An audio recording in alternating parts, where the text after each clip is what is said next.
Donald Trump যে সিদ্ধান্ত নিয়েছেন সেটা অত্যন্ত হাস্যকর এবং বিশ্বায়নের যুগে ডোনাল্ড ট্রাম্পের এই সিদ্ধান্ত একই সঙ্গে যেমন অনৈতিক, ঠিক তেমনি একই সঙ্গে অবৈধ। বিশেষ করে ক্ষতিগ্রস্ত খাতগুলো হলো টেক্সটাইল, ফার্মাসিউটিক্যালস এবং জেমস অ্যান্ড জুয়েলারির এইসব ক্ষেত্রে একটা সমস্যা দেখা দেবে।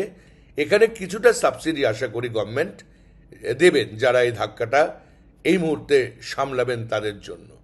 সুতরাং আমার মনে হয় যে ভারতবর্ষ এই বিষয়টাকে ডাব্লিউটিওতে রেফার করতে পারে, কেননা এটা কোনো মতোই গ্রহণযোগ্য নয় যে 50% ট্যারিফ ইম্পোজ করে দিলাম আন্তর্জাতিক বাজারে বিশ্বায়নের কোনো নীতি অনুসরণ না করে।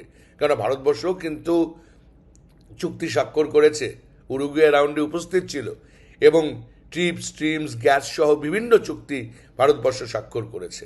সুতরাং অবাধ বাণিজ্যের কথা যেখানে বলা হচ্ছে, রিজিয়নাল কোঅপারেশনের কথা যখন বলা হচ্ছে, ফ্রি ট্রেড এগ্রিমেন্টসের কথা যখন বলা হচ্ছে, তখন ডোনাল্ড ট্রাম্পের এই নীতি তার একতরফা সিদ্ধান্ত, হাস্যকর সিদ্ধান্ত এবং আন্তর্জাতিক আইন অনুযায়ী ডাব্লিউটিওর প্রেক্ষাপটে অবৈধ সিদ্ধান্ত।